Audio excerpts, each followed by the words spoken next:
प्यारे बच्चों अस्सलाम वालेकुम। आपको याद होगा कि हम तीसरी जमात के उर्दू का सबक ईद उल फितर पढ़ रहे थे। उस सबक को हमने मुकम्मल किया है।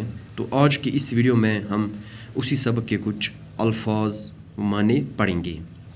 आओ माने याद करें, यानी यतश में अल्फाज माने लिखमित तो नीम वीडियो के ज़रिए पढ़ना बतु अल्फाज माने इन अल्फाज से अल्फाज माने थे।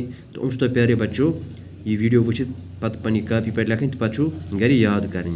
अल्फाज गोड़ुक अल्फाज धूम दाम, यानी धूम दाम क्या गो? धूम दाम गो शान व शौकत। रमज़ान इस्लामी साल का महीना जिसमें मुसलमान रोज़े रखते हैं। इस्लामी कैलेंडर का नवा महीना यानी रमज़ान क्या गो? इस्लामी वरियुक सुरत यथ मज मुसलमान रोज़ थावान, यानी यथ रेतस मज मुसलमान रोज़दार बेहवान।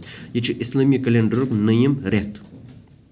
ईद उल फितर रमज़ान के बाद की ईद, वही ईद जिसमें सदका फितर दिया जाता है। ईद उल फितर गो युस मासियम के रोज़ पत ईद अत ईद वन ईद उल फितर, यानी सु ईद यथ ईद पे सदका फितर दिवान।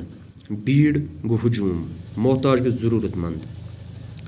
सदका फितर रमज़ान का सदका रोज़ों के खैरात, यानी सदका फितर गो रमज़ान सदका ये मासियमस मज रोज़दार बेहमान पे ईज ब्रोह दिवान गरीबन तो मोहताजन पोस दिवान अत वन सदका फितर, या बे वनान रोज़ों के खैरात, यानी रोज़दारान इहद खैरात। टोली गो गुरवा जुमात, यानी वारिया नफर आसन यकजा 8-10 नफर तथ वन टोली। हिंडोला गो झूला। ईदगाह वो जगह जहाँ ईद की नमाज पढ़ते हैं। ईदगाह गई सु जाय ये ईद हज नमाज पढ़ना। ईदी वो रकम जो ईद के दिन छोटों को दी जाती है। ईदी गई सु रकम युस ईद लॉकन शुरन दिवान। फूले न समाना बहुत खुश होना। फूले न समाना गो वारिया खुश गसन। ईद ईद हुन मतलब तो मान्य गो खुशी।